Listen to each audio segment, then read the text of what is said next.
Alright, this is the developer commentary for the Inscription Magnificus mod, developed mostly by me, Scienz, man. You might know me as that one squeaky kid from Aura's video on the Breaking Bad Let's Play of this mod.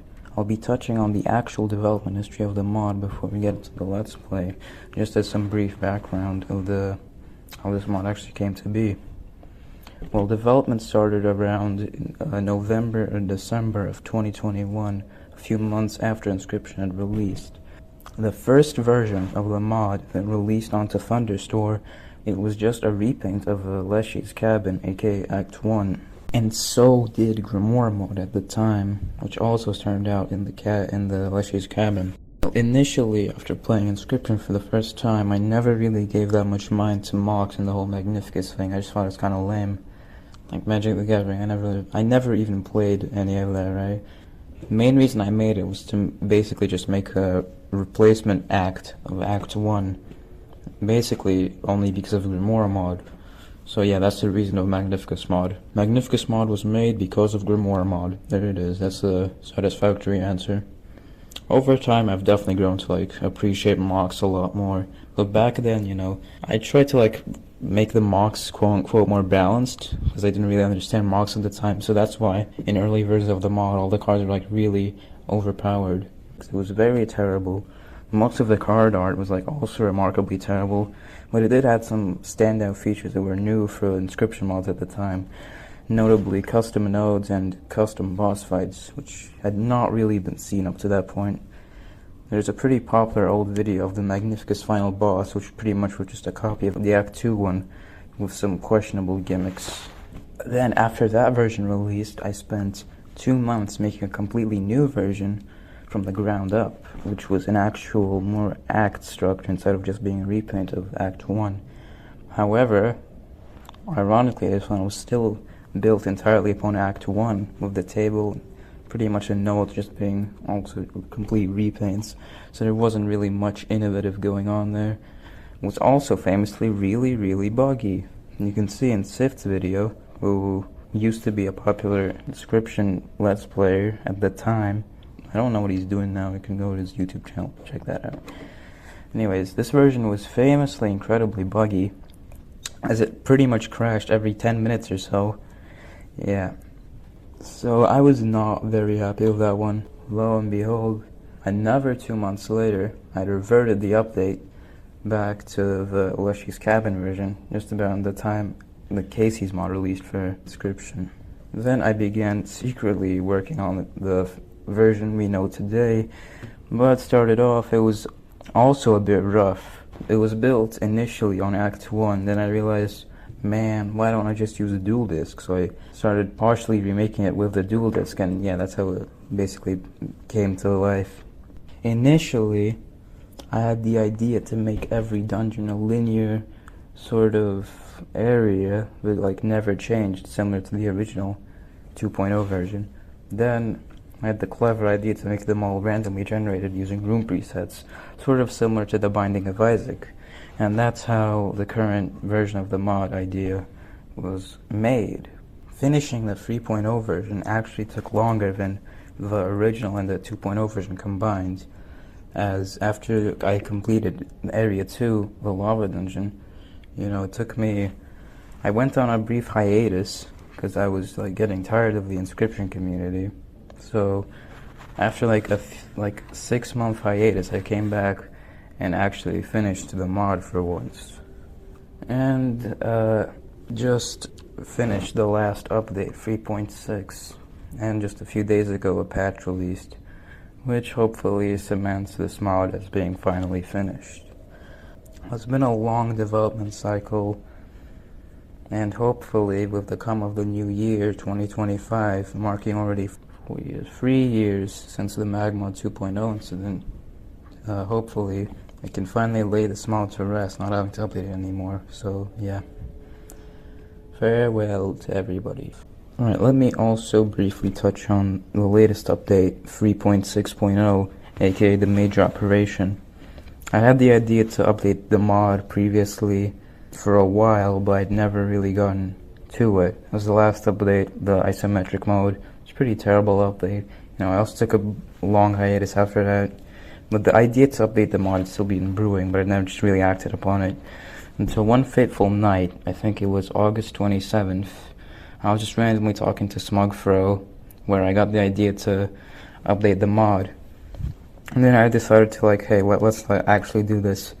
So he and we created a group chat with Yikes also. All of these people are featured in the trailer for the update. So, we were just basically brainstorming ideas to do. And then, I just acted upon it, Most of the update was actually just made during September.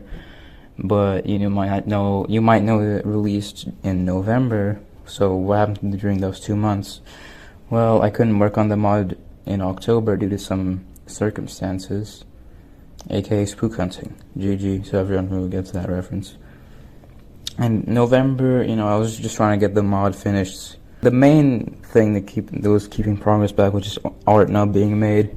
I mean, the artists in Magnificus mod. They're very talented people, but they just, work quite slowly. So I just during November, I was okay, let's just wrap this up, right? So I just wanted to get it out at that point. I work pretty fast on these updates, the latest patch 3.6.1. I just made that all in one day. So yeah. So speaking more about the trailer, that was entirely rendered in Godot game engine, which is the engine I use to make all my other games on itch.io. You should check them out, by the way. Let me load up the scene here real quick. So this is the actual scene of the trailer. I've not touched this since rendering the cutscene. Yeah, here's how everything worked. All of these text bubbles you see, they're just 2D sprites with the billboard set on. The billboard effect basically means that it constantly looks at the camera.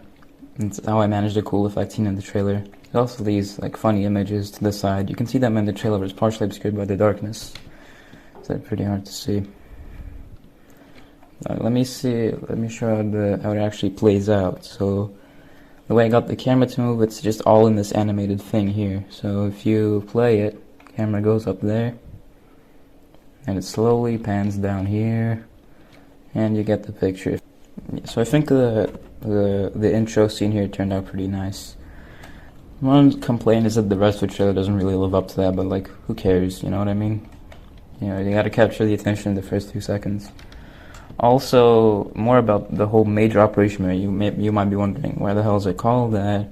Well, it's mostly because of Ghostface Killer. Reference to his song on Major Operation Skate, which plays during the intro of this trailer here. And the music you hear in the trailer, which is an MF Doom instrumental used on the track 9 Millibros, which this whole thing was a parody to. I don't know, I sound schizophrenic here, who cares? Alright, so with all of that out of the way, let's get into the actual gameplay here. I'll be playing story mode, so that means no KC mod. KC mod, I can just give a brief show here, so why the hell not? So, okay, one main thing people might have missed is the achievements here for Magnificus mod. Yeah, look at that. These are pretty cool. If you want to go for them, go for them. This one's pretty cool. I don't remember what this one was. I guess we'll never know. Oh yeah, that one. Yeah, you get this one by completing the Master Boss Challenge, which I'll just show up in a second here.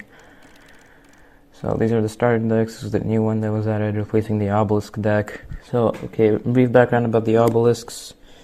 They used to be the draft mechanic for Magnificus mod, which I just removed in the last update because I thought it was kind of unnecessary. You have the free deck, you have the spell deck, featuring this guy now, this guy. Pretty interesting deck because you start with 3 cards in 1 spell instead of, yeah. This is the mana deck. You have the gem decks here, nothing too special. Some about the challenges. Master bosses, that replaces every single boss, because why the hell not?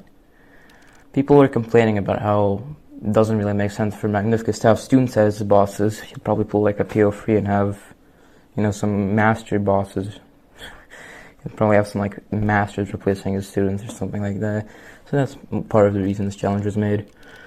Fleeting Life, I like this challenge, probably my favorite one. You have 75 health, but it's not replenished in between battles. So instead of having 3 lives, you just have 75 health permanently.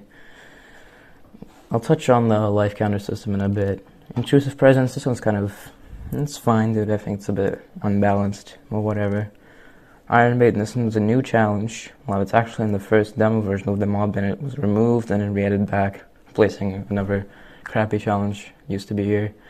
Every turn, each marks on your side of the board takes 1 damage. So yeah, it's pretty difficult, but it's definitely doable. Magical paint, queued cards location to get additional sigils painted onto them. It's kind of mid, bro. Yeah, it's pretty easy. Armored Shell, your opponent can't take more than 4 damage per turn. By the way, both of these challenges use transparency. I don't know if that goes against the Casey code or whatever, I don't really care. Cards in your starting deck have the Gem Dependent Sigil, who cares? Turn Wipeout. I mean, I'm pretty sure I like this challenge, but it might be only because of the icon. I think I made it pretty cool. When you ring the bell, past turn 6 or 12, you take 1 damage. Nice. Stronger opponent, who cares about that one? Tiny Spellbook. This one used to be the Magnus Open. The hell am I talking about, bro? I'm talking about the Magnum Opus challenge, obviously. Where in previous versions of the mod it made all spells free but one-time use, which now, with the reworked spell system, is just how they work anyways. Tiny Spellbook, it's fine, dude. Blank Mox. In earlier versions of the mod, your Mox side deck was completely random because I didn't know how to make like an actual deck back then, so yeah, this is just like re-implementing that system. It's fine. When you could bleach, the bleaching I can no longer remove negative sigils. Yeah, who cares? Alright, so let's get into the actual mod then. Well, this icon went for like 3 different versions. It looks fine, dude. I don't know what they were complaining about.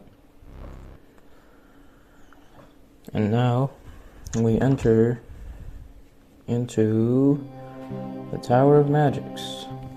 This place went through a lot of iterations. Used to be square.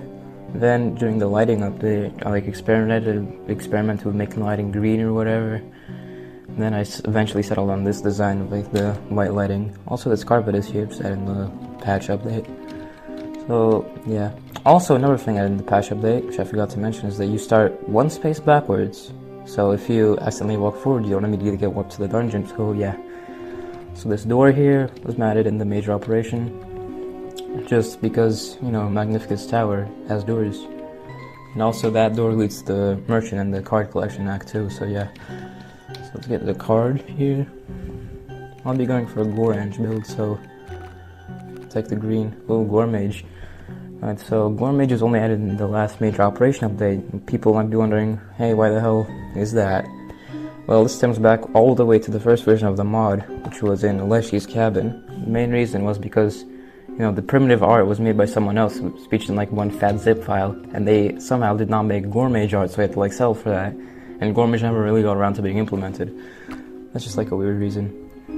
Anyways, this shop has remained pretty much the same since Leshy's cabin. These have, the side deck select was only added in Maga 2.0. There used to be like this really convoluted system where you could make like mocks in your side deck commoner. Like, bro, I don't know what I was smoking, but I don't know. I have no words. Anyways. In older versions, I used to just turn into them without the flipping animation. It's fine, dude. Yeah, here's our deck. The main reason there used to be a deck select here is because, you know, the tap to view deck button, that didn't used to exist in Mag 2.0, so you had to like wander all the way to the shop. Yeah, also this thing that shows you how much money you have, that was just like a quality of life feature. And of course these card packs, Easter egg, if you press right click, you can see it and shows you the sigil. The reason for that is because these are just like cards with a texture overlaid on them. Yeah. Also another thing, these price tags are literally just taken from Act 1. So yeah, shows you the quality of this mod. So this thing follows your camera, but it just like snaps to instead of smoothly tweening, so you can see it like snap to your camera. It's pretty funny. Anyways, now we step onto the pillar. That's probably like the animation files for like one of the first things I made for this 3.0 version. We immediately get a Goobert node, which is incredibly overpowered by toning it down a bit. And we see the map. So with the major operation update, I made all the maps a bit smaller, and you can see that there's like a common feature of like part of it being separated. That's actually intentional, because the way the map generation works now, it intentionally segregates one part of the map and then just tries to build a bridging over it to get some more interesting layouts, and it works like pretty well 90% of the time. I mean, this situation is kind of useless. Like, I mean, you can go live if you need like some extra stuff. Yeah. Anyways, let's get the Goobert node out of the way first. Alright, this Goobert model was made and rigged by Cabo Stinkbug. In older versions, it just used to be a floating Goobert head model, which is kind of crappy. Also, for the longest time, I could not find him a hat, right? So, yeah. Also, this hat on the new Goobert model, it was pretty tricky to get it to like work properly, but you know, you aren't supposed to see until later, blah blah blah. The dialogue in this model is just like whatever. Who should I duplicate? You know, Ruby Golem. Why the hell not? Let's see here. You'll notice that this is as the finale card back, no frame. Oh look, he didn't change anything. Crazy. You can see this is the finale card back without the frame. I like to think that's intentional because, well, you know how it is. Because it's a work in progress, hasn't been framed yet. Also, you'll notice these new 3D card backs. I made that myself. It's actually a modified version of the base painting model you see in the game. I downloaded the actual model off of Sketchfab and edited it in Blender. I think it turned out really nicely. Probably my favorite thing, and it's also really subtle too, you don't even notice it. Here's a comparison of how they used to look like before this. Anyways.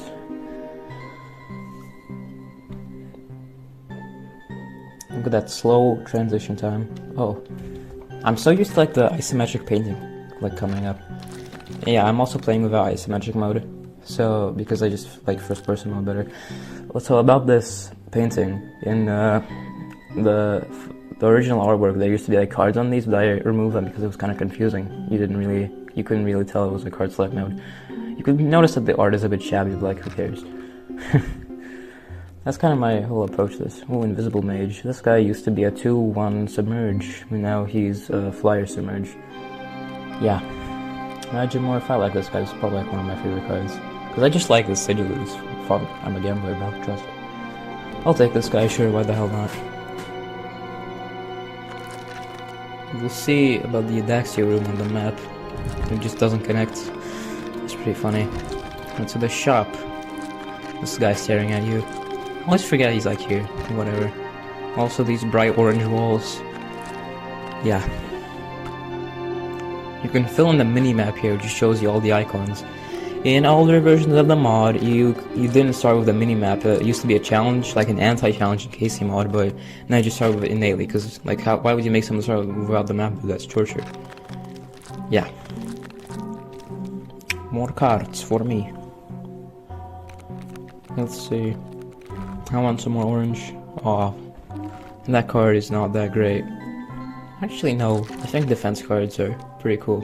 Anyways, look at this off-center trapdoor here. Pretty cool.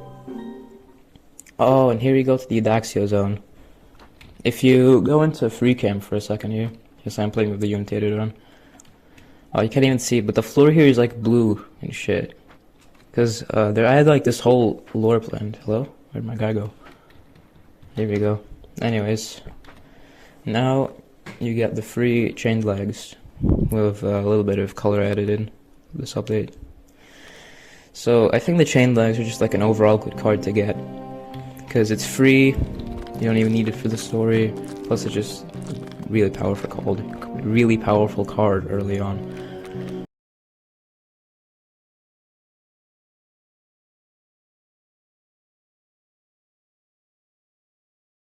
I'm always getting these cost select instead of the regular. Ooh, Rune Mage, I like that guy. So, funny story about the Rune Mage. There's an artist that came on during the period that I left MAGMOD 2.0. Came on, made that art. I don't think anybody knows who that guy's supposed to be at this point, right? We tried to ask him, the artist like remained silent, so you know. So I just like had an idea for independently. I had an idea for a card that summons explosives around it, so I just repurposed that art. Also, you'll see here 2 battles in a row. What, donkey? Well, that's because the Goobert boss room always has a battle in front of it, independent of whether the previous room is battle locked or not. Yeah, it's a bit janky. Basically, the reason the Goobert boss has a battle in front of it is because it's kind of like a puzzle. You know what I mean? You know, in Dungeon 2 you have to find the sigils, and in Dungeon 3 you have to like fight for the sigils. So that's like kind of this version's. Also, another reason is because Dungeon 1 doesn't really have that many battles, you know? Anyways, bleaching, I changed it to like, so it buffs the card. move stats from the sigil it's deleted. It's pretty fine, but it's not, you know, I don't think it entirely solves the problem, but it's like good enough, so yeah. Also, I forgot what I was gonna say. I need to find the sacrifice note to remove some of my blue cards. Damn! There's probably one in here. Oh, there's a cost change in here. Oh, so that also solves my problem. I saw people were complaining, mainly Gold, you might know from the PO3KC mod team. He was complaining that, you know, there are too many cost change nodes, which makes kind of the mod easier. I don't really understand that argument. There used to be a challenge to remove them, but I removed that. I mean, it was in the beta version, so by the way. Okay, let me continue my train of thought. Basically, the cost change challenge used to be in like the earlier KC beta versions, but I just removed it because it was a stupid challenge. Anyways, Grunge's Warrior. You'll notice that I made this card art myself because it's very amateurish looking. Also, since I'm going for Gorge deck, let's go for it. Also, the Ruby Titan you saw there, that was also partially made by me, but the base was made by Kevin. It's kind of amateurish looking. I mean, it was not amateurish, but just like rough looking, so I didn't really like it, so I edited it myself. It turned out pretty fine, but you know, there's a noticeable style shift. Anyways, I think this might be our first actual battle, so... these runes, they say something in the rune language you see in Dungeon 3. I'll have more to say about that when we get there. Anyways, yeah, those animations, those sound effects, pretty integral to the mod. Now, also, this is probably the biggest feature added in 3.6 that makes the mod much nicer to play, but I don't think anyone's noticed it yet. Ready? When you look down at your card, the duelist tilts up so you can still see the board. In older versions, if you look down, you would not be able to see the opponent's side of the board. So this just solves many headaches. And by the way, we go kaboom here. Yeah. Damn. That's like the main issue about mocks. Really RNG dependent. Kind of makes you want to go a mono mocks deck. That's boring. For betas, bro. Trust. The Reviver. In the file names, this guy is called 2-month-old almond cookie. That's a reference to a stupid fucking meme about Arakuleles, 2-month-old almond cookies. The reason that sticks around so long is I don't want to change that guy's internal name, because like there's probably some poor kid still playing on some old ass save file with a card called 2-month-old almond cookie. So if you change that, it's gonna like cause a crash issues. You know what I mean? So it's just for backwards compatibility mostly. Also, a new card here, Major Operation, made by Kevin. Just a cool guy. Alright. Let me see. We have the... Ooh, there's the Reviver in action. It's a pretty mediocre card, honestly. It used to also revive Moxes, but I removed that to make it more actually viable. I don't think anybody even uses it, so like, yeah. Dunce, that guy was called the Wiz. That reference to the Binding of Isaac was probably removed because that name doesn't really make sense. Oh, Alchemist. Oh yeah, I remember this. The newer blueprints. Oh, here we go, chain legs. Finally some damage output. Boom, boom. Yeah, sure, why not? You can be a tank.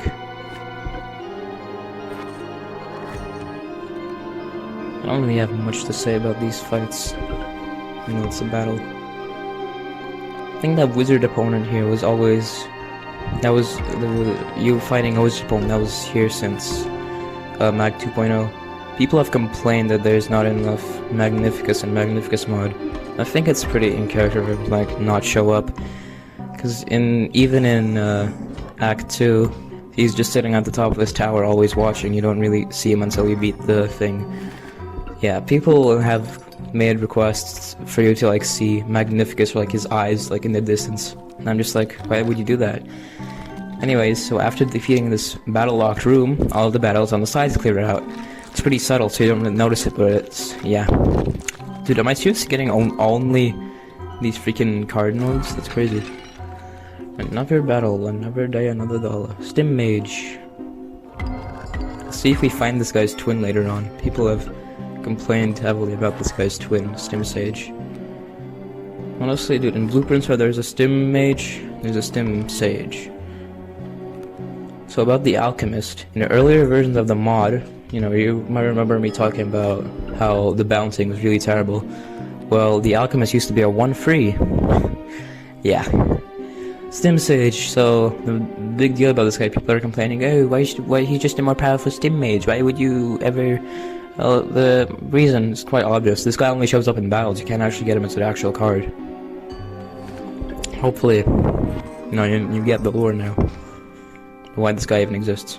Also, he exists because there's not really that many blue attacking cards. It's mainly just like there for blueprint and whatnot. Okay, let me see if I get any actual nodes here. Nope, I never cost change. Excelente. Let's make this guy green, why not? Ooh, look at these sewers. Very cool. Oh my god, this has to be like one of the worst dungeons of all time, bro. Oh well, what's my deck looking like? It's fine, I think I can probably take on Goobert like this. I'm not gonna risk it though, because I'm evil. Never Gore Mage, Force... Oh, the Gem Leaker. That's one of the win cards you get after winning the mod. It's kind of crappily constructed here. Yeah.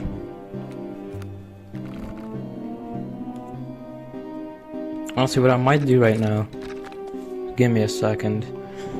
We're probably gonna go... generate another dungeon real quick. This one showed absolutely nothing of value. Alright, hold on your buckets. Alright, I'm back with another dungeon. I'll be rushing through this one as to like not, you know, give myself an unfair advantage. Honestly, who cares, dude? It's my mod, I can do whatever I want. So there's some more spell notes here and also a bit more battles. So there she goes. So this dungeon is very boxy looking. That's how all of them look pretty much before the major operation update. Because the dungeon generation in this mod is very crappy. It just generates them manually for like this order. Basically it just ended up making boxes 90% of the time, and then 10% of the time you got interesting layouts. It also had a 10% chance of soft locking you, so that's the risk you gotta pay. Also, I'm pretty sure... No, I'm thinking of the other one, but this looks very similar to like one of the first blueprints ever made for this mod. If you're confused about the terminology, oh, apparently my deck got changed. Oh well. 'Tis the price, 'tis the season. This video is going to be going live on Christmas, by the way, so, you know. Ho ho ho. I might just... never mind, bro. I was going to say I was going to lose myself a life intentionally. Sort of as a punishment, but now I'm like, nah, I'd win.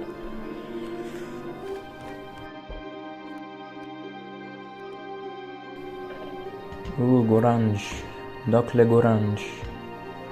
Oh yeah, I forgot Gore Mage was a card in this game. Once I think Gore Mage turned out okay. It does what it's gotta do. Rabagalam. Ruby Golem used to be a 2-1. For the longest time. It was only changed last update. That is still a remnant of the classic balance thing. And we win. No overkill though. Oh, I have 6 coins. It's coins, bro. They're called crystals, or mana crystals. The name like fluctuates a bit. But I just call them crystals now for simplicity's sake, because mana is already a thing in this mod, you dummy. I think mana as a currency... Oh, I ran into that guy. But mana as a currency is referenced to Tower Heroes on Roblox, which I played back in the day when I was still a young boy. Shows you how young I was when I was making this mod. With 2 overkill this time. Alright, let's just hop straight into it. Now, in the new update, you can actually see what sigils you're gonna get. Cool, right? Because I watched a let's play of that one guy complained about this node being too esoteric, so yeah, here's a more simplified version of it. I'm gonna kill you, you haven't given me anything good. Dimly light up. Yeah, it's also like more likely to give you good things. So yeah, also these Dacty sigils, they represent like stat changes, because there's no sigils for stat changes, obviously. Gem absorber, oh sure, why not? Oh, there we go, that's the one I talked about. He calls that a burden, but it used to be called a curse, and I saw, from the same Let's Player, he was very angry when you got him a curse. We have to realize the curses are never negative in that sigil. It's only if you don't sacrifice anything that the curses are just like straight up like familiar gem dependent. But like in all later, they always give you some sort of benefit. Like gem absorber, that's not a curse. Rerolls, which is random power, that's also not a curse, right? And also, Midas Touch, the rare sigil, could be only obtained from sacrifice, but now it's in a rare card also.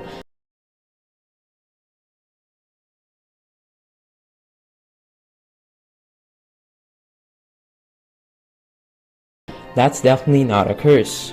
So, probably just like a bad wording or something like that, but no, it's not a bad thing.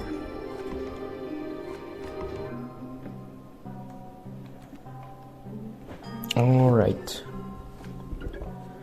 Goobert, you'll see his portrait here. It's pretty cool. It's drawn by Annie E. Strange names. If we see some cards later coming up, I have some very strong beef with some of these cards that I have to like censor them. You'll see what I mean if we get them. If we don't, I'll just tell you straight up. Oh, Wolf Familiar. This guy used to be in the starter deck, but now he's just a one mana familiar. Yeah, I think he's a pretty cool card.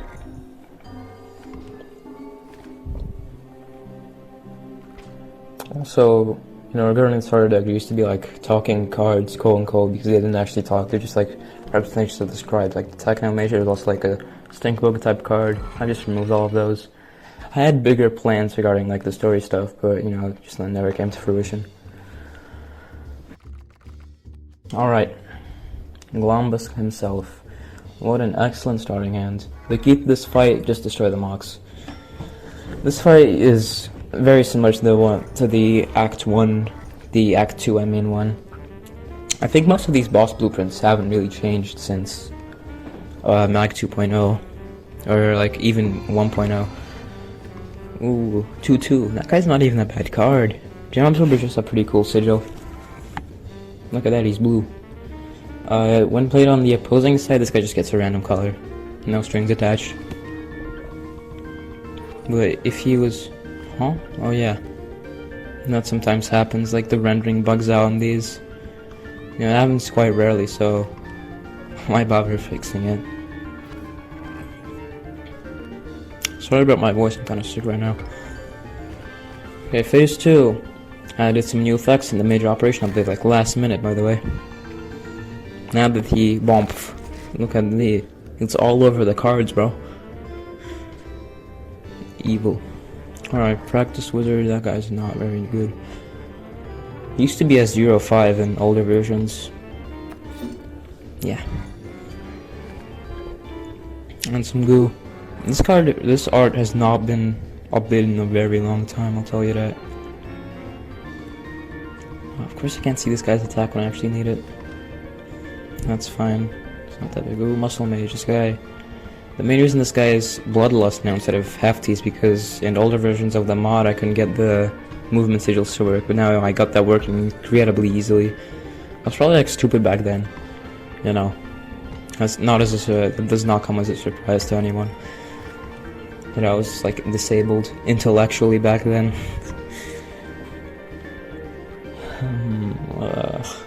Gorange's Warrior. You'll notice that these swords just copy paste from the Gorange card art. I'm not that sorry for that. Ooh, he actually survives, did not expect that. You get one overkill.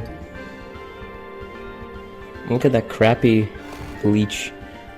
And it's all white. You'll notice that the stars clip out on the edge, and they just like rise up. Yeah. Yet again, my pathetic image falls, choose wisely.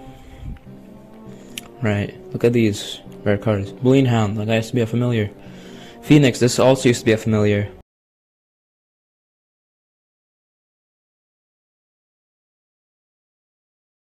And the Horven. More about this guy, he was called Master Suffalo back then. for some great allure I had going on, but like never came to fruition. It actually ties into the Idaxio Abyss thing. I'll talk about that when we get to the area next dungeon. Anyways, let's just take him. He also used to be called the Kraken. Then I googled synonyms for Kraken and I found Horv, and I was like, yeah, let's use this, even though it doesn't make that much sense. Dungeon 2. Okay, let's go fight the dummy. This was added like in a small patch before a major operation. Look at that. If you move past me, like, does that to signal to you, hey, you can fight me. Also, he has the monocle on him. So about the monocle, used to be on the first tower layer, like behind some crates. And I moved it here because it like makes more sense. You'll see what the monocle does in a minute, if you don't know what it does already. I assume like 5 people are gonna watch this video though, so I'm basically just making this video for myself, honestly. Cool thing about this fight, bomb the force mage, bro, that'll help you later. I should have played the... Actually, no, I wouldn't have any room for it. If you could destroy that rune, that would be great help to me. Actually, I'll do it myself. Now we have a junior sage. 2 of them, even. Chained legs. See, the main thing about this fight that makes it so difficult is this damn puppeteer, bro. Because in earlier version, this fight used to be a complete pushover, but now I'm gonna have to use my... Ooh, that is not looking good for me. Alright. Should I block that? Okay. Let's see if I live this. So this guy turns into a random tentacle each turn. Ooh, murder tentacle. Oh, that's the good one. In earlier versions, that used to be to the total amount of power on the opponent's board. In earlier versions, that used to be like half of your board, which I thought was kind of lame. So now it's like an actual sigil, and yet again, this thing comes to my rescue.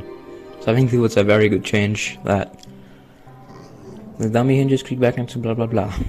About the tentacles, I think it kind of makes sense, you know, for this mod to have them. Because, you know, in Act 2 you have the tentacle in Leshy's area, and you also have one in Magnificus' bathroom for whatever reason, so kinda makes sense, not really. Oh, here we go, my favorite dungeon in the game, with the mirror. This mirror was here since MAGMOD, oh look at that cool map. This mirror was here since MAGMOD 2.0, mainly due to a complaint that Aura gave me, because we were like beefing back then or whatever.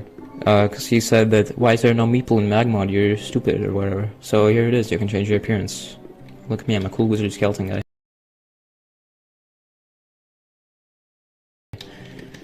Whatever. Anyways, oh, this area looks cool, I'll have to admit. Even with the off-center trapdoor. So this Idaxio void area, if you like go into debug, you'll see that the floor here is blue sand. And also the area, if you lose MAGMOD in story mode, you go to the blue sand zone. So the lore behind that... Okay, this tracks back all the way back to the old development, like, ideas I had for the Master Boss Challenge. So, in the final area of the Master Boss Challenge, I had this cool idea to be replaced, like, this whole blue sand zone, like the void zone. Also in the files, you'll find this, like, algae.png, which was going to be used for that area. Ultimately, I decided to, like, replace it with the Master Magnus, wherever it is, final boss. I mean, that boss is pretty cool. It's just a combination of each gimmick, sort of like Leshy's final boss in Act 1. So yeah. I think the blue sand final zone, it would have been a cool idea, but you know, imagine making all that shit, bro. Can't be asked to do that. Sealed body, this is probably like the worst Act. Oh, you can see that. You can see the blue sand leafy there. That's a pretty cool view right there with all the lamps. It sort of shows you're not supposed to be here. My headcanon for the zone, it's like the banishment zone. It's under the map. It's actually in the files, it's called the Abyss. So, and also, you know, you go to the Abyss when you lose to Magnificus. That's like where he banishes all the people he doesn't want to see, including Idaxio. Alright. This dungeon has a lot of spells. That's my main takeaway. Also, there's a mushroom node here. You can see some mushrooms on the walls, so they're reserved to the mycologists. And that was also there since Mag 2.0. Yeah. In Mag 2.0, instead of finding these sigils on the walls, you'd have to find 2 pieces of a key on opposite side of the dungeon. It's kind of stupid. Nah, it wasn't that bad, but it was just kind of, you know, weird. Also, fun fact about this zone, look at that. The boss icon is red instead of orange. Why is that? Well, it's because the shop is also orange. Boop, boop, boop. Anyways, sacrifice node. I'm gonna kill one of my gore mages. See, they light up with supernatural energy now, actually. Bone. Ruckus. Uncle Ruckus. Cold touch. Another bone marrow. Let's put it on. Would be nice to have cold touch on. Cold to the touch. It's called that? That's crazy. I don't know what to put this on. But I'm just gonna put it on freaking Orange Warrior, why not? Oh, that's a very bad sigil for this guy. Here we go, that's the sigil puzzle. Rage, that's probably the coolest spell. Select the characters, do damage equal. Also, you can see your spellbook if you press up here. So let's... I don't want to go around there. So I'll have to fight. I can't believe that. Practice wizard. Horven. I debated always making Horven a familiar, but it's like, you know, this spells would also have familiar, so it's kind of, oh, this guy, I made this guy's art myself, you can tell. Alright, counter battery power. It's a very wonky looking sigil icon. The value represented with the sigil be equal to the amount of damage taken by the spell divided by 2. All of these, you know, one thing I don't really like is that how most of these have some sort of caveat, like divided by 2, you know? This kind of makes it feel less polished or whatever. I don't know how to explain it. I need to get this guy killed. Thank you! Holy shit. Love this new kill tentacle. By the way, in files it's called kill squid. Yeah, oh, and I get the useless one. GG's. Bye bye my legs. Sealed body. That'll be good as a tank. But I can't tank. And there we go, we win these. Anyways. Alright, I don't need any more cards, or do I? Let me get a spell though. Actually, good now, even though I'm not using any. Yeah, sure, I'll get one of these. Let me get, mana. Oh, Juggler. This guy's pretty cool. He has a lot of synergies. Because there are a lot of Mox cards in Magnificus mod. Quite surprising. Wow. Well, I didn't mean to do that. Well. This I can serve as a block card. This is one of the encounters that uses spells. I recognize it. Or is it? Probably have like dementia or something.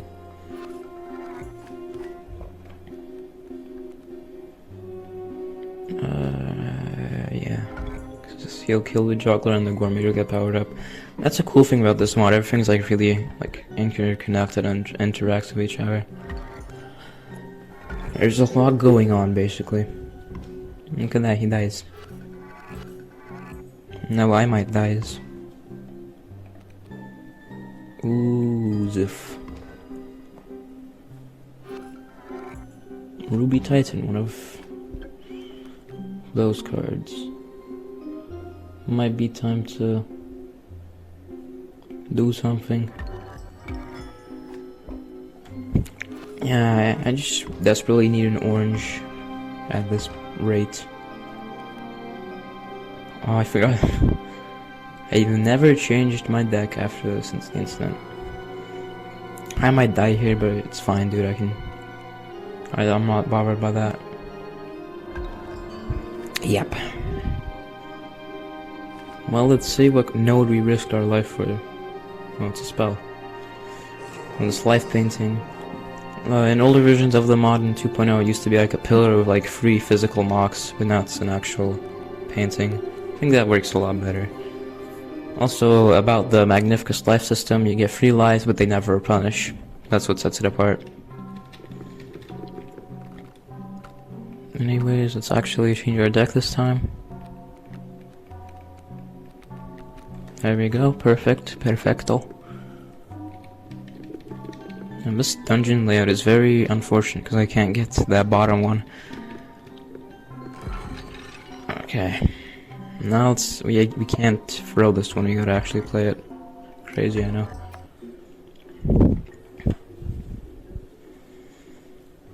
Now Horvin has come into...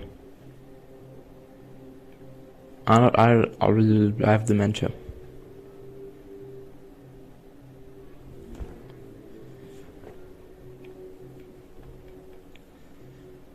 Rubius Mox. Oh, Spell Tentacles has been changed.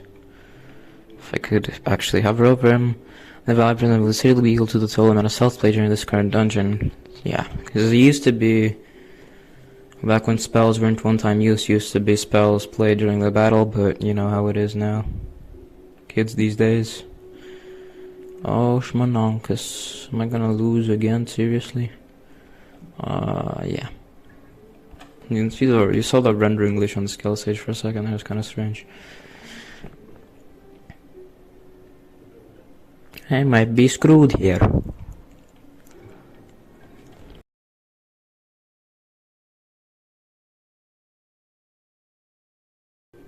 I'm screwed here. Holy donkey. Never mind. Don't mind if I do. This tentacle always comes in clutch for me. Alright. Now I can walk here. Skull. What we get down here? Spiky again. Let's do some bleaching. This guy need fly block. Actually, I can get rid of this guy's. Ooh. Ooh. I'm not against that. I think that's even better. Because it actually works with the rocket sigil now. Always take Fuel Gems, that's the secret.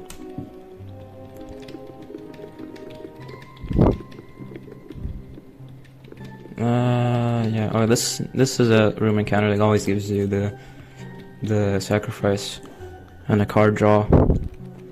Ooh, Sniper Sage. Oh, and Muscle Mage. I like Sniper more. Let me see. Oh my god, I'm actually blind. Oh, where should I put this sniper? Oh, wait.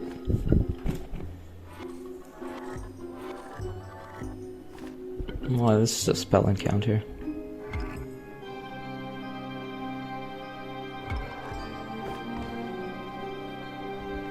Oh, I screwed myself over. Yeah, that's just how dynamic this mod is. You gotta account for everything. This ain't no Grandpa's Act 1, bro. Ooh, dude, I hate Gourmet. I might just like kill that thing, bro. I have no allegiance towards it.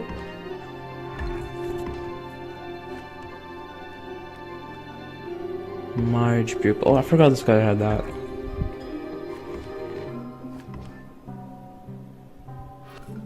You gotta always. Oh my god, what is this encounter, bro? What is I on? You can just tank that, bro. I don't care about you. You are worthless. Oh, that's what this encounter is all about. Okay, I see. It's a bit intense.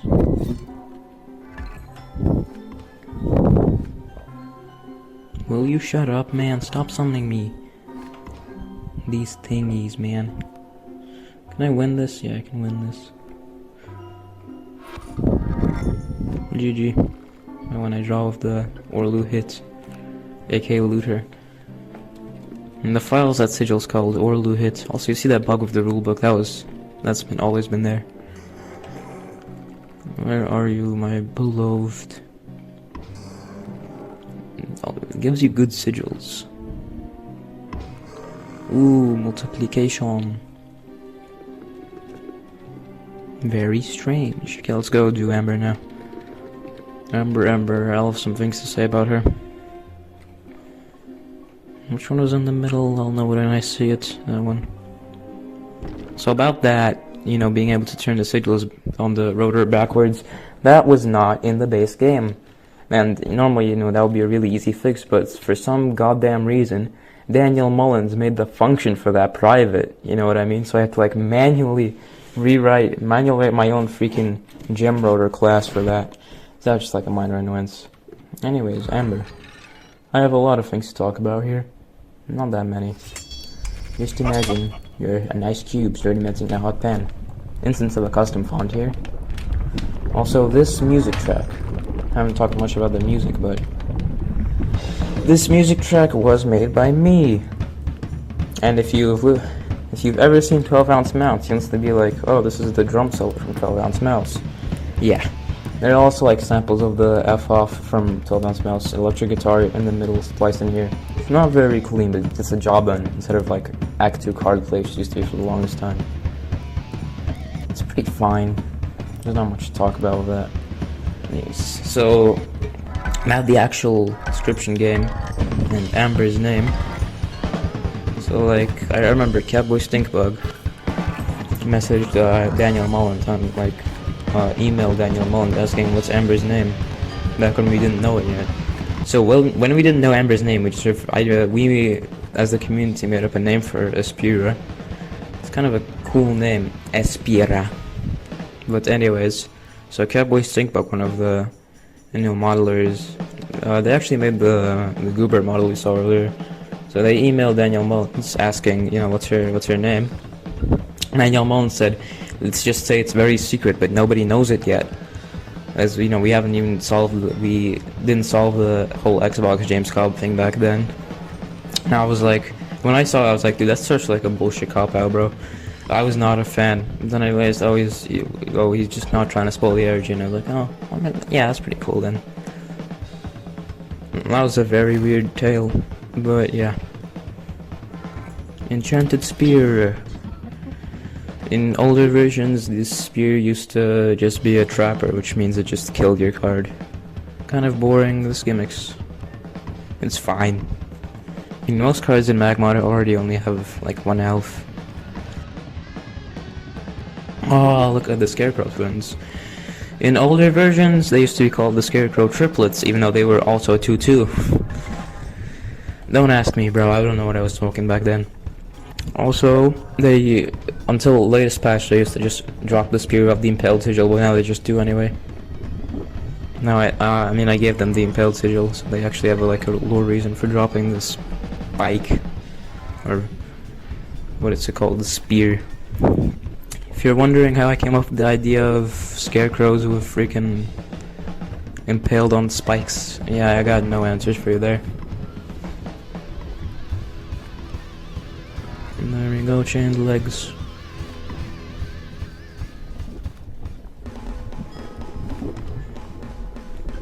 You also hear the constant lava sounds in the background. And those were added in post after they finished the whole drum loop thingy. I think it turned out fine. It's okay. Nothing to write home about. Multiplication sigil for the multiplication mage. It's fine. If you get a multiplication on a mana cost card, it gives you a blood cost card. And it's quite a hefty spread we got there. Ooh, I might lose here. Ooh, that was not the right call at all. I just fucked myself here. Yeah, I could have easily won that if I chose Gorange's Rage. Well, time to do a little bit of saves coming. I might just like cheat this fight, dude. I don't want to fight that again. And that's my main thing about this mob. I've played it so many times I don't want to play it again. But I will play it naturally. Cause it's for the documentary. Alright.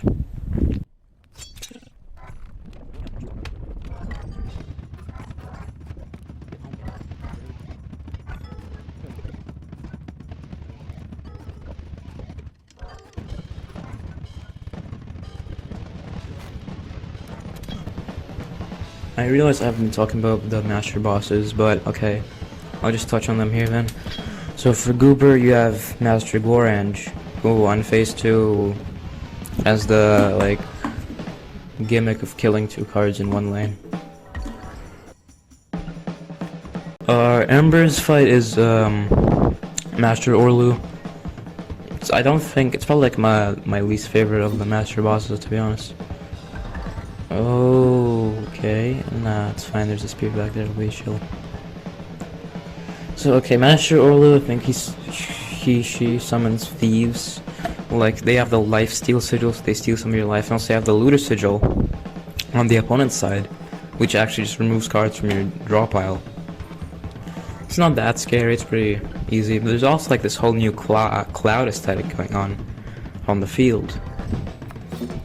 And it's not very visually impressive, I'll say that.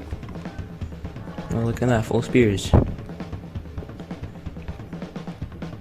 And of course this thing comes in and tries to kill itself. And everyone's just killing themselves, what the hell? Let me get some... Wait, it doesn't even overkill? It doesn't even overkill because it died? That's so sad. Should we juggle here? Let's juggle.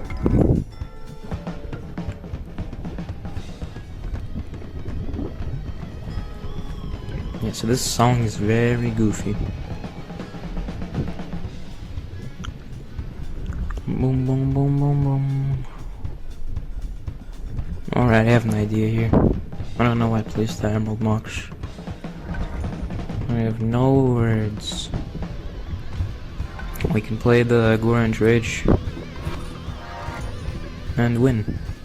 That was what I was gonna do, but then I blundered. And look at that, that's just a spinning down animation. I'm animated with Unity's tweens, there's no animation done for that. Let's see, another Horven. Chaos Magician, that's the card of the Rocket Sigil. I might just take that, because why the hell not? Also, Bleedhound you saw there, we saw it for the second time. And that was mainly made because, like, every other Scribe Temple has some sort of dog, except for Magnificus, got the short end of the stick. And this layout is pretty cool. It's completely in the dark. Back when talking cards still existed, there used to be a secret passage here. Now it's been killed. Now looking, you can actually see the walls. I did not know that. That lighting is a bit of a weird shape. Now we step onto the carpet. Notice how the stars here start off on the left side and then they tween, correct themselves. Right, that's a big dungeon. So about these runes, they actually say something. I made an alphabet from like a few minutes, right? So here it is on screen if you want to go decoding all the runes. Go have fun with that. I have to put a disclaimer that I don't remember what they say at all. I think one of them says like mother free, that's all I remember. Yeah, so if there's anything offensive, then pass me a set me up, so then so God help us. Right. Cost change, don't need that. I guess we go fight then. Well, it's one of the notes I wanted to get. Oh, my favorite encounter. Literally just freaking spam. Sometimes you get like stupid effects. That sigil, that was added to the last patch to give the Bleeding Scholar some use because it used to be just a stack card. Some people disagree with it, some people agree with it. Who's to judge the man's attentions? That guy's gonna go boom, boom, boom. I can't stop singing this bloody tune, tune, tune. I hate hover mage in enemy encounters because I always like put a mox behind because I'm stupid. Let's see. There we go. You saw how the hover mage bugged out with its movement there? That's because it has a sine wave move on it, so it's kind of locked in position during the hover animation. No blue gem on the table when you can't play it. Ooh, draw gems. Sigil does absolutely nothing for me. Oh, Gorange's warrior. I haven't seen that guy in a while. I wonder what he's been up to. Summon bells. The bells of doom. There we go, finally some actual things. Oh, I forgot you had Ruckus, dude. Outplayed yet again. New Gem Fiend. That guy for the longest time used to be a freaking... He for the longest time used to be a free one. That was still remnant of the freaking balance. Whatchamacallit. I feel like everything in this mod somehow traces back to its origins. Crazy, I know. And yeah, look at this. The slots actually light up when you hover over them. Look, I'll tell you now that the hitboxes are very wonky on those. And you get a whole explosion. Hey, where was that guy? Just vanished. I have like dementia, where did he go? Huh? Am I stupid? You can go up there. Oh, here it is. This is the spell upgrade node. Obviously upgrade the eternal spells. Before the spell rework, this would upgrade your spell, giving it some bonus effect. Now it just makes them last forever. Kinda goofy. On Amber's voice, I took like some woman laughing sounds and some sword fighting and turned it. Oh, there's the other note I wanted to talk about. Perfect. Now, if only it's very likely to also get the third one. This card was made. It was drawn by Yikes. It's a pretty interesting concept. It's like the lore is that it's literally just a sapphire mox piloting that mech, sort of like a Ruby Golem type structure. Oh shit, I didn't know you did that. Puppeteer? Hell no. Oh hell no, Jigsaw, you tweaking. Oh, dude, Puppeteer is like one of the strongest cards for enemy encounters. Completely flips the dynamic of the fight, makes it like a boss encounter almost. But who cares, we win this automatically. Here he is, the boy. I want to get some more cards for that. Let me see. Oh, whatever. Oh, Soda Mage. We can pop that in. Soda Mage was part of the Beverage trilogy, which unfortunately got bonked, if you know what I mean. So let's go into the final trapdoor room here. I think in this one you can actually see some of the grounds. Yeah, the reason you can see that is because in Dungeon 3 you have like a light around your player as part of the lighting update. I forgot to mention, but Lava Dungeon and this dungeon got really reworked with the lighting stuff. Here's the old Lava Dungeon, looked pretty crappy. And the way I fix it is just by adding like lanterns up above. And in this dungeon, you still look pretty crappy until I added like a horror game perspective. Look at this crappy sprite edit. You can see the blurry runes. So these fights, bleach battles, random sigils, very useful card. Yeah, not a lot to say about these, except for the fact that I'm gonna get boned right here. Okay, I have an idea. Once I got this thing, let me go boom, boom, and boom. Ideal.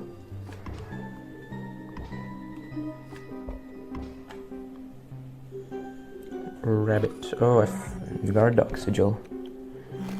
Virtual realist. Yeah, that's like the only sigil that doesn't do anything in these fights.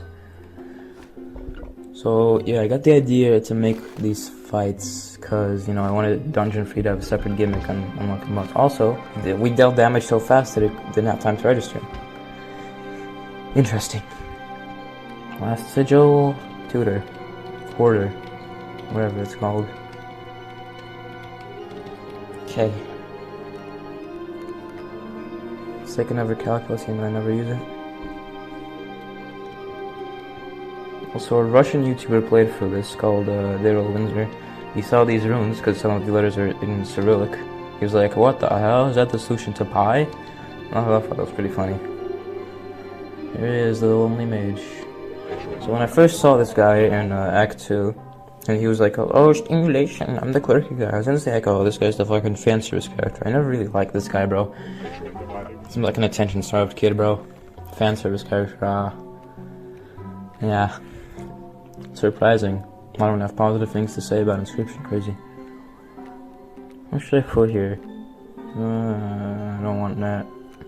Yeah, why not? The juggler's never been useful to me here. And, oh, he still uses the orange one, interesting. Random sound effects I put there. And the potion. The potion, it just changes the info of the first card you put in. It comes out. The second card's still in the cauldron, by the way. And then he does this shitty animation and just dies. That's pretty funny. I had this whole idea of him getting tortured by Magnificus. He's like, okay, can I get out of the dungeon after winning the fight? And then he's like, and Magnificus is like, no. And he's like, oh, Blean's Scholar, here it is, the guy. He draws one of Blean's books, the same one you see in the Master Boss fight for Master Blean. Interesting how that works out. Should I bomb this guy? Yeah, why not? And we'll also draw one of the books, that's how sigils work. Art of Surprise. All of the art for these books are incredibly crappy. And boom, boom, boom, here we go. And we have nothing. Well, at least I have this. This does damage for some ungodly reason. Blean's boss fight is probably one of my favorites. Might be my favorite boss fight in this entire mod. Just turned out really well. You, the viewers, should play the Master Boss Challenge. You'll never regret it, trust. Let me Blean Hounds. Yeah, that's like Blean's blueprint. I have 2 blue cards. Yeah. And take 3 damage coming in.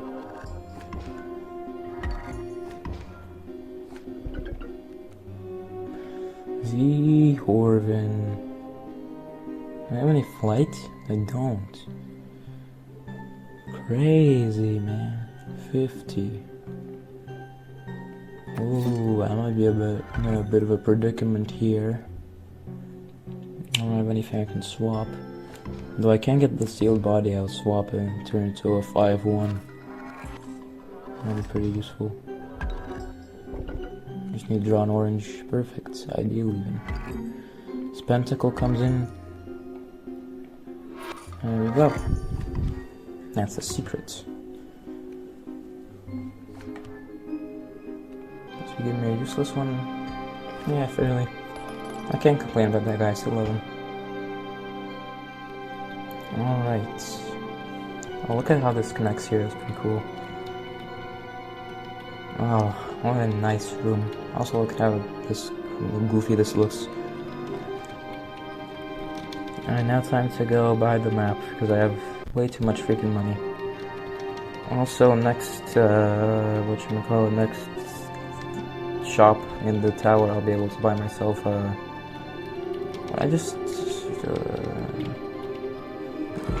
next shop in the tower, I'll be able to buy myself a Gorange Mox. In older versions, it just used to be random. Each time you entered the shop, what Mox you had, now it's preset depending on the location. That's pretty interesting. Also, you'll notice that these explosions have physical new animations instead of just using the Act 3 ones, which looked really out of place.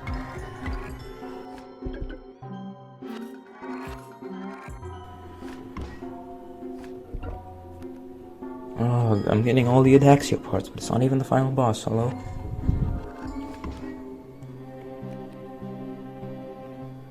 And here comes my calculus. This is why I was saving it up, trust. All for this one strategy. Dude, ignore my previous slander of the sealed body, it's actually one of the better cards. And also the bound arms, they kind of ruin, at this point, at least the synergy. If you had one going. If you get Spentacle now, that'd be really nice. That's not very nice. Can I use health spell? I'd rather not. And we still win this time. Ignoring our circumstances. Alright, now it's time to change my bound arms so I can actually play them. Perfecto.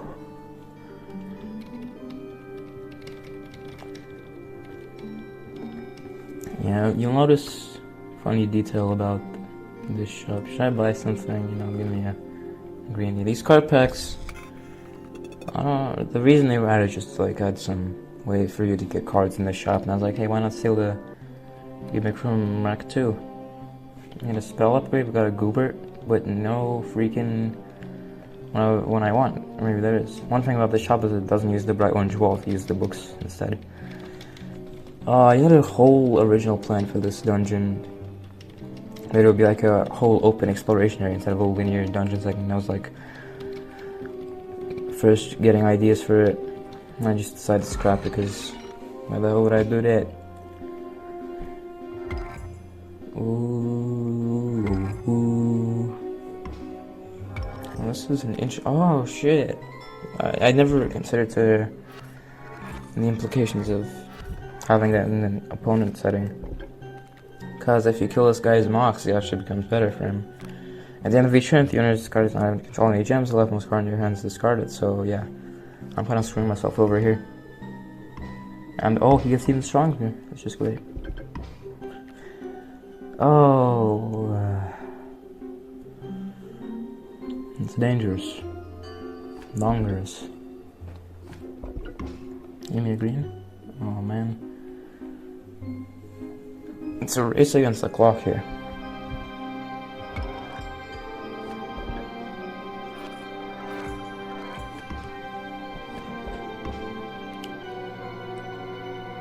Very dangerous.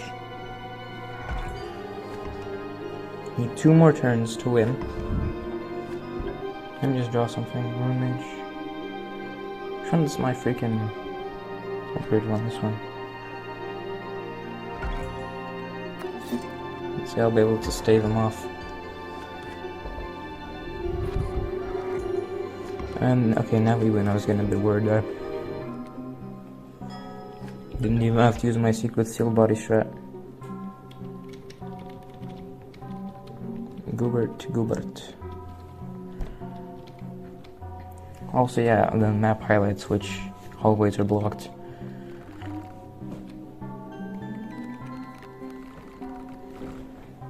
You give me a Grage.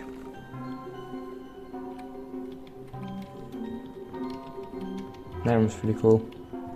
Oh my god, there's so many battles in this. Yeah, this dungeon is pretty lengthy if you get an unfortunate layout. There's some very short ones I've gotten in the past.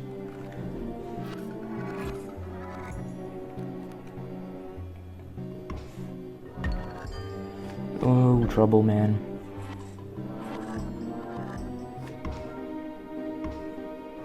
Ooh, the famous Reviver Skellmace blueprint.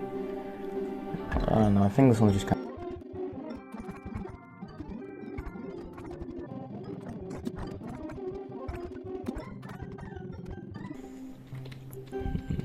Oh my god, another combat encounter? You're shitting me. Okay, I might have to do a little bit of save editing after this to get that one, to showcase that one node. Because I don't want to do much more.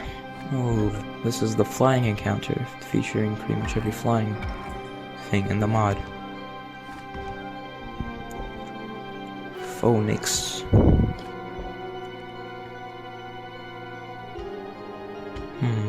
Is that a good idea or a terrible idea?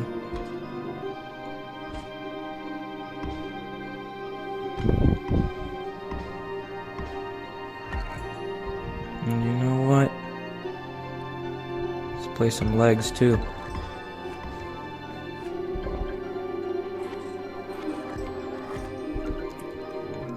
Gorange's Wario, bro. Valkyries are pretty cool. Valkyrie was like the first card art I made myself that looked actually passable. And another one of these battles. After this one, I'll do a little bit of save editing. Oh, here it is, the Cider Mage I wanted to talk so long about. So, originally it was the tea mage and the coffee mage, which I later found out were self-inserts by some fucking asshole named, like, Michael McAfee or some dog shit like that, bro. Sorry for the rudeness. But yeah, that really pissed me off when I found out those were self-inserts, bro. Genuinely, I was kind of tilted after that. So that's the main reason I decided to remove them and replace them with my own versions. The sigils are the same, but yeah.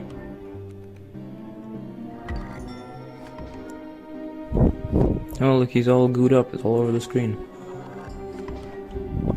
It's actually dangerous. Hover mage, mother gauge.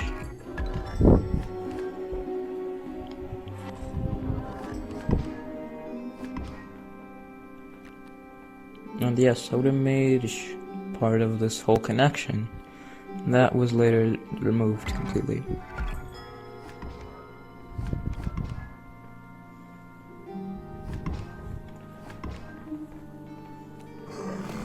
Oh, VR headset, nice, perfect.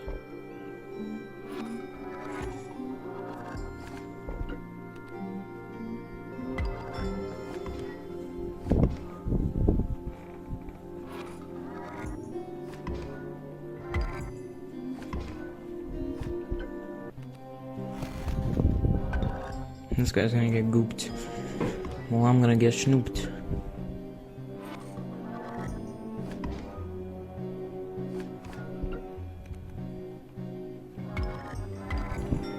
Also, mage is pretty dangerous if you leave it uncamped.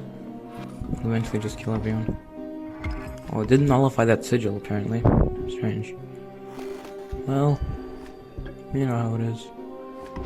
Ooh, senior sage. Dangerous. Do I need to use one of my things here? Sure, why the hell not?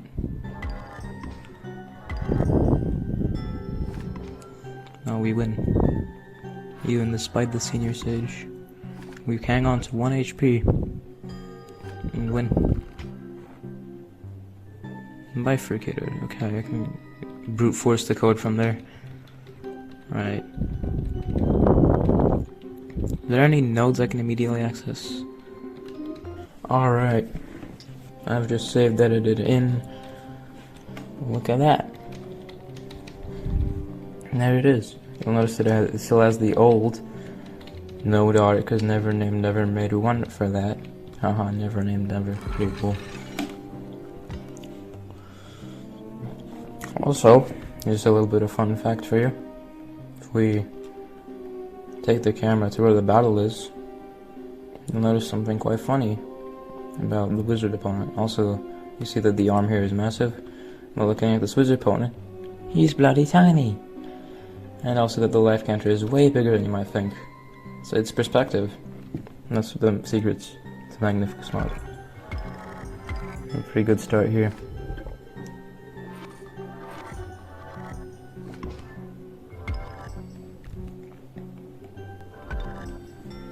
Bound arms, stim sage. Stim bot used to be called stim machine. But aura, so the name was too goofy, so I changed it. I don't even know what the problem was. It's a reference to that one Daft Punk song. Also, that card has been there since freaking 2.0. Oh, I just set myself up crazy. Ooh boy. Okay, can be crazy. Well, here goes my ace trick. Ace up my hole.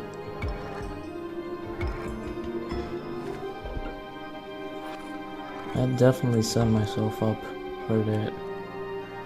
Oh, perfect. I set myself back up. I'm using a lot. Oh, wait. I guess that's one way to get a stem stage on your side of the board. Always forget that guy has ruckus. Now I get a million overkill, which I am not gonna do anything with except buy 2 Granges Moxes. What's the deal with those particles? What the hell? Anyways, the car painting node. Everyone likes this one. Never named called it a clusterfuck to use initially because he was still a hater. I don't know what to paint here. No, I'll paint the guy. You might know him, you might not.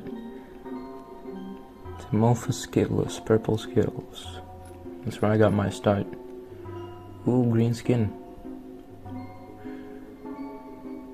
Absolutely perfect. I'll just paint his body black with the big brush. The big brush you can use like as a highlighter, while the small one you can use for outlines. That's the secret. My partridge pupil never failed to amuse me. Stats. Yeah, the stats are never good here, that's the secret.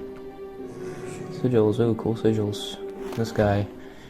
Astral projection, which is basically just the skink tail. It was planned for MAGMOD 2.0 by Never Named, but it never came to fruition. Because that's the secret, bro. They can't do anything without me. I don't remember. Oh yeah, I remember. So it was double strike, tutor, and here you can just brute force. You have to wait a second because there's like detection against brute forcing. And there we go. One thing about those sigils, in the major operation release, they were changed to actually be more mag sigil instead of just reusing the ones from Mag Free. Anyways, yeah, Goobert, Stim Sage, Mage, Lonely Mage, Timofus, Skittles, Timothy. I'm just gonna point this out here. I now coined his name Stimothy. Your name is Stimothy. Using the Eternal Night theme from SoundCloud. Also, these thoughts are glowing for some goddamn reason. Oh, I get them actually. Anyways, the Eternal Night theme was by like Aki Sefila or whatever it was called. I tried to get in touch with them on Discord initially, but it's no response. So, funny story about how I actually got into contact with them so I could get this theme. Is I was into freaking Voices of the Void at the time, which is a pretty cool game. And I was just browsing the Reddit because I have a crippling Reddit addiction. That's one of the things I confessed on here. Okay, so I was on the freaking VOTV Reddit, and then I just saw them in the comment section randomly. I did not get the right spell, so I messaged them on freaking Reddit of all places, and they responded to me. That's how I got the actual permission to use that track. Interesting. Oh my god, dude! Cannot draw green mocks. Who do I hate? Where should I place here? That was flying. How could I forget that? I'm stupid. I thought I would have bleached that by now. Oh, the classic Gem Fiend. I screwed up this fight really badly. Well, I have a lot to say about phase 2 of this fight. Alright. Also, didn't mention this at all, but tablecloth. Older versions used to be a marble table. Here we freaking go again. Bound arms, much better. I think bound arms like the most generic of the axial parts because it has like the most average stats. Whatever. Arms, they're just like a mix of the body and legs. That's kind of the reason behind their stats. Getting really philosophical here, calling arms a mix of the body. And yeah, I forgot this fight cannot draw green mocks. And I forgot that guy was playing again. I might lose this again because I forgot how basic things work in life.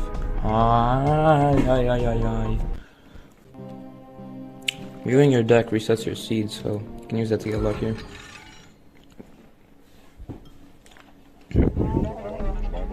Also, you'll notice for entering the Lonely Mage boss, it sets your vision render distance to be completely small. It also makes it black fog, or whatever. Ooh, Timofus Skittles. That's gonna play out interestingly.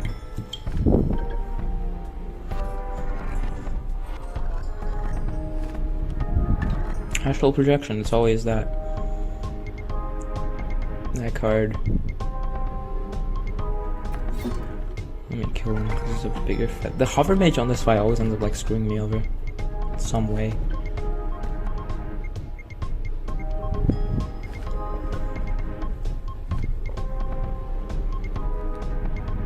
Now it's just telling me to go freaking place your goddamn bets.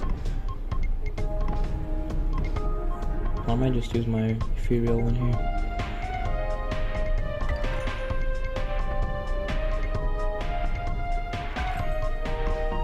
And the mage people clutch.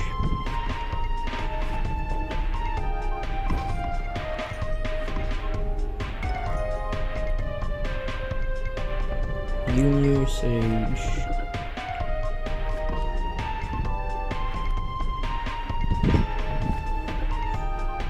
And there we go, phase 1. Phase 2. So I originally struggled a lot on what to make the gimmick for this one. My original idea was so that he shuffles all the order of the cards on your side of the deck or on your side of the field around, but you know, I was really buggy and only worked like half the time. So instead, I think someone on the Discord suggested to me that I make it like he steals a card from your deck or something like that. Oh,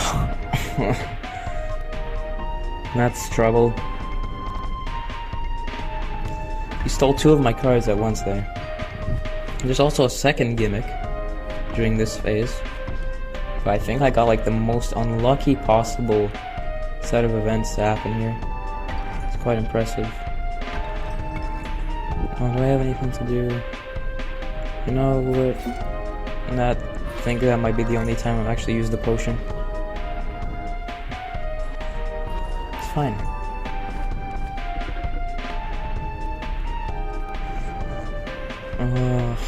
Yeah, he also has the turn timer here, and I'm gonna lose here. So, alright. You know, I've talked about everything you can talk about here, possibly. So I think it's only right to do the thing I do most during my playtests here.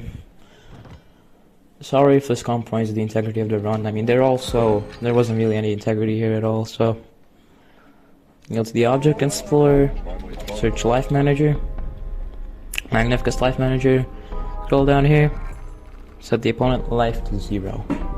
That's how you win every fight in this game. You can see me doing this in the trailer for the major operation. Like, it's blurred, but you can see it, and it's only there for a frame, but you can still clearly see it. So there's no surprises here. And thank you, Lonely Wizard. Your least favorite character. That's not true. I'm wondering who my least favorite inscription character is. Interesting lore there. Now if you have to defeat the Lonely Mage, you may now face me. Alright, Spellcaster, this art was done by Cowboy Sang by last minute. And we actually have the final Master Gorange here. Well, the Master Gorange like fluctuated a lot between development between 3.6 and 2.6, but you know, I think his base stats are okay. Well, the other Master cards, you know, they also pretty much fluctuated a bit, except for Master Bleen, who always stayed the same. Master Bleen, if you're wondering, he just, he draws a card when one of your cards on the side of the board dies, kind of like Gormage, but better. That's the bathroom, with the lights on. Ooh, very scary. And this is the famous scene with lighting. Before lighting update, it used to look like this. Ah, ugly. This is the room I use as B-roll. Oh, and here's the area that looks like MAGMOD 2.0. So it's definitely a reference. Also, this area is pretty shoddily constructed. You can see like things in the distance over there. 21 crystals, 21 jump straight. If you're doing the Daxio, I think I recommend having at least 1 ethereal gems in your deck.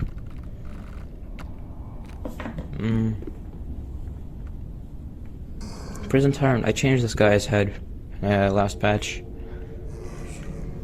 Because it used to be ugly. Sigil Strength, you know, I was gonna erase... Yeah, this guy kept screwing me over. And nothing was gained. He plays that dialogue if you like Bleach and Neutral Sigil. Oh yeah, you saw it for a second, there's like a golem down there. Whatever. Sigils, who should I kill?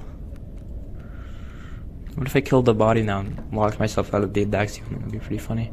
This guy's just a freaking junior sage. Mid Sigils, you know what? Timothy. Oh, dude, everyone's always getting impaled. It's crazy. Yeah, what is that thing in the distance? Oh, here it is, Magnificus. He looks very tall here, but in Act 2 he's like the shortest scribe. Look at that, it's like from the finale, guys. The Pillars Rising. Very strange. Also, So in previous versions of this bottle, the screen would like fade to like an ugly swampish tint, and then I just changed that. The main reason I did that is because the background color is actually slightly less blue, so it made it look more swampish. Ugly as hell. Interesting, funnily enough. Just what do you think? Oh, I made a mistake by doing that, didn't I? Those legs are not gonna survive this fight, dude. Those legs are gonna die, bro.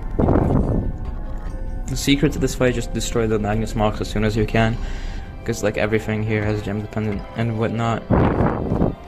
Oh, yep, those legs. They don't die, funnily enough. Unless I find a way to kill Bill. Actually, hold on. Check out this. Oh, and there we go. Dude, if these legs manage to survive, that would be crazy. Wait, they actually will, what the hell? The scariest thing in this fight is the Master Gorger comes after this turn. After that, it's just like smooth sailing. Crazy. After he's slowing down with age and he paints sigils on the slots. Chaos Magician, I haven't used none of that. Oh no! And there she goes. Alright. Note of advice, do not freaking play the legs. Because you need that for the Edaxio ending. In the previous batch I made it way easier to get. It's because you automatically draw the pieces in the final phase.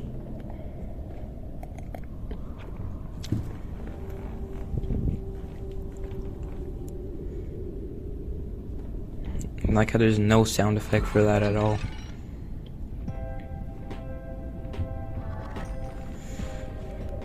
Alright.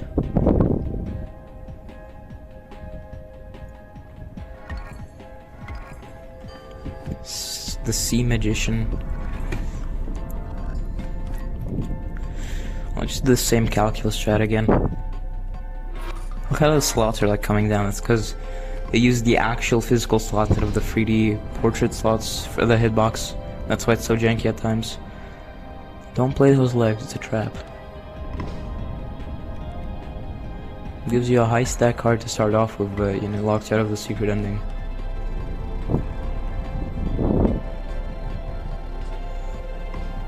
Ooh, another Ruckus card coming on the board.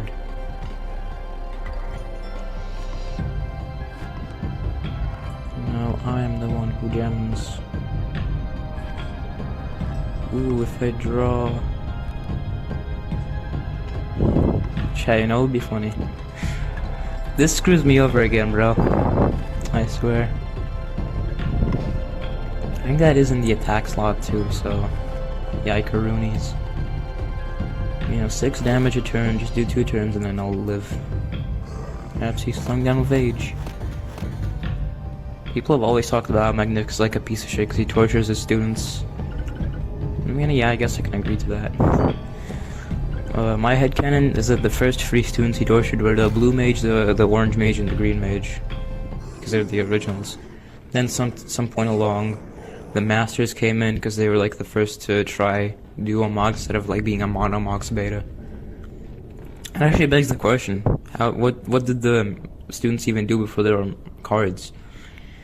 The most likely explanation is that all the students were just like made up by Magnificus. He tortures his current underlings as just like a GG. Because he's just cruel like that. He just made up the lore of the previous students being painted. Because he's evil, he's wicked. Ooh, this is tricky. Yeah, I need to draw first.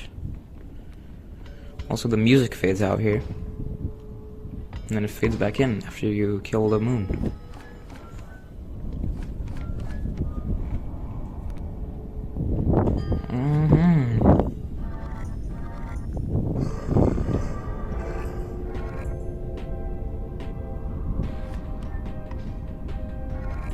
Mercury. Utter folly, getting outside assistance, are we? Is that attack? You gotta be kidding me. Alright, I don't have deck editor installed, so I can't even edit it if I wanted to.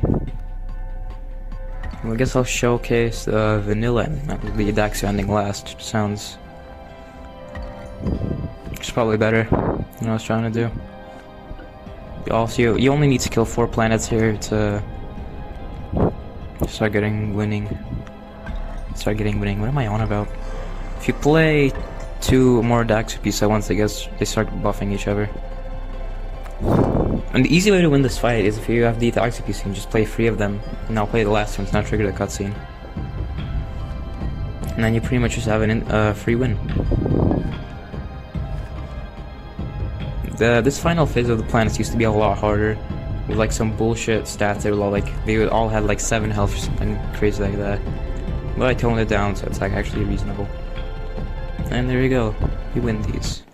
First off, gotta back up my save. Yep. Alright. Now we can actually continue with the sequence. And that's very reminiscent of Act 1, how it just like fades to black after the candle dies down. Now there's no camera effect, no Luke Carter or nothing, no. You just get this guy. Welcome back. First in a while, now you get to make a win card. The stats, yeah, it always gives you freaking garbage stats, the sigils. John Wick. Awesome portrait, yeah, who cares. This sequence is pretty cool, but the brush sounds are way too quiet, look at that. You can barely hear it at all. But I think it's pretty cool to execute it. Also, fun thing is when Magnificus is doing like an animation, he just like stops breathing. It's pretty cool. Because we're back in the Tower of Magic, so this time it actually displays a name for some ungodly reason. Also, the bathroom door is here. Alright, we're back. After doing that whole win card sequence, I think having a win card instead of a death card in Act 1 makes it's a better system, because... Well, actually, no, because if you punish, you get rewards, right? So if you keep losing at Act 1, it makes it easier to win at Act 1. Yeah. Don't play these legs. That's the main takeaway from this fight.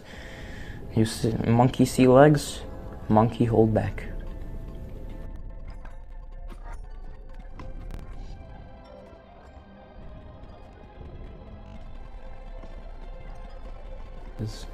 Just full board clear. Should I play the sniper here?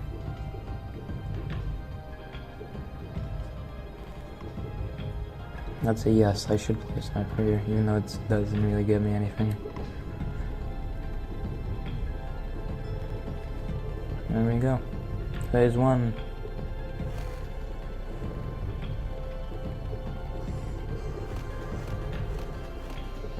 Yeah, like, once you take care of the mocks, look how easy the rest of this first phase becomes.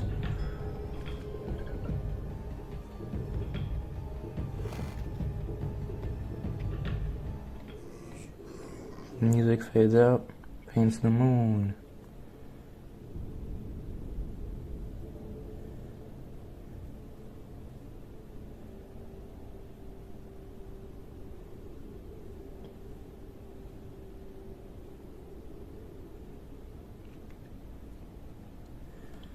Yeah, so this seems is just entirely copied from the freaking finale. Master Gorange, Duckle Gorange. I already made that joke. Keep making jokes I'm already making. People have asked to make Green Mage and like whatever cards get affected twice by like double mocks since they have double mocks. Yeah, makes sense. But the main reason I didn't do that, see at the beginning of this fight there's a Magnus Mox with 3 gems? Yeah, that'd be kind of womp womp if that happened. I don't know why I drew Mox there. Misinput. Venus, Mars. The main reason starts out with Venus to Mars, it's because it's like, ooh, it's the first 2 planets in the solar system. No, it's because fucking MF Doom, bro. On the song Anti-Mars, like from Venus to Mars. And I guess that's the reference. Like, anyways, Jupiter, this guy can really screw you over with his cool sigil, strong pull. Like you're in the middle of killing Venus, then boom, Jupiter appears out of nowhere and screws your ass over. In this case, it actually helped me. Ooh, Who should I kill? Alright, I should probably take care of things. Yep, okay. I have all the pieces, I have the legs, the torso, I have the head. Yeah, okay. Now I can actually do the thing I was going to do.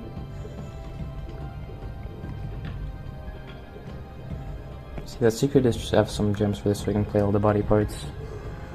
Sealed body, there's your damn skull. We are. And now the scripted sequence begins. The song here is from the...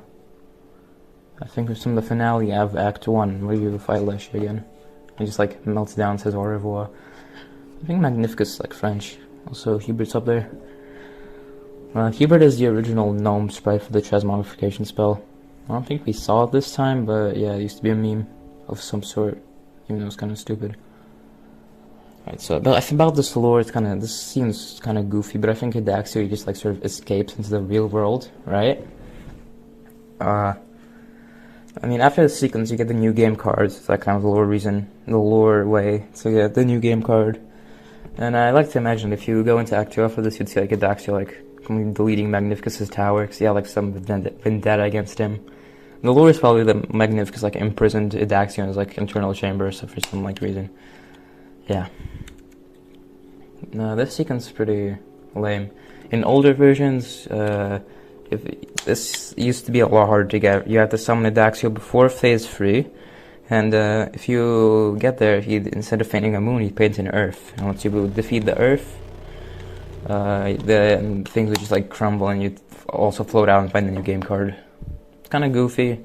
It got the job done. Some other things I didn't mention is... I'll just like rapid fire them.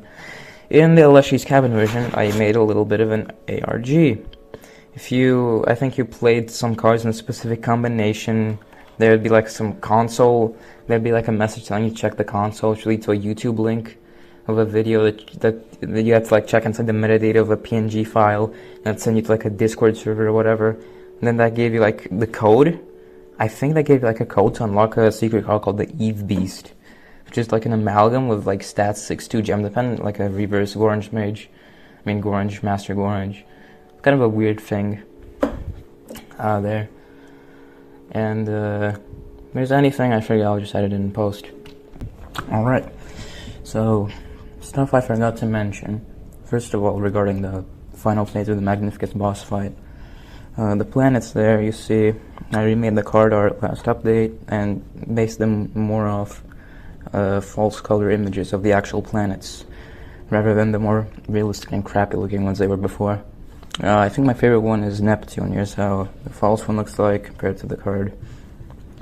Next off, about the Magnificus fight again. Pretty much the second phase and the third phase, I got that all from a discussion on the Discord. Pretty much all the ideas I just ripped from there. And it turned out like a pretty good final boss. I'm pretty happy with it. Here's some more beta stuff, basically.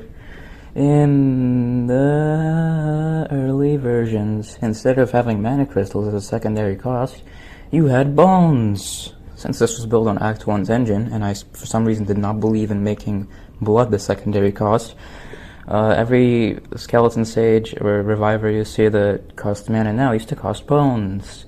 I like made up a gaslighting reason for to explain this discrepancy. And then eventually in MAGMOD 3.0 I caved in and made it mana crystals, which was a much better idea. Also about the MAGMOD 3.0 beta stuff, I released a video on my YouTube channel silently called Inconspicuous Video. You might recognize that title, as the premiere for the Major Operation trailer was called Inconspicuous Video 2. Yeah, I'll leave the video link for the original in the description, as well as some other stuff you might want to check out regarding pre-release stuff. On the comments of Inconspicuous Video 1, you can see a comment called "Looks playable, ... I'll give it that." And on the new one, my buddy Larry Ill, who's totally not me, posted the same exact comment. Very interesting. And finally, I want to shout out Smugfro, who works on the final update with me, for releasing his own expansion for Magnificus mod. You should check it out if you like the mod. Anyways, that's about it. So, what I also want to show off is the losing area I've talked so much about. I think after doing the Yikes sequence it doesn't save anything, so I can still go in to Magnificus's evil lair. Alright, here we are. So you finally arrive. I'll just like skip forward for this. Alright, so instead of using the life manager to my advantage, I'll just use it to my disadvantage. Go to player life, 0. Well, if you manage to get to the next phase of having less than 5 HP, your HP is like 6 or something, so it's not totally unfair if you lose all of your health. And here it is. The Abyss area. Imagine this was a full dungeon. That'd be like what the Master Cephalo thing was going to be all about. This brick wall, it's pretty funny. And then you see him again. This evil Abyss zone. Look at how imposing he looks. Probably made you like shorter, so you can see your, like this quicksand thing. I had such high hopes when you lost it all, though it does not matter. I don't have any more use for you. That's a reference to that one video. That's all I'm gonna say about that matter. Get the fuck out. I think it's a pretty cool death screen. Yeah.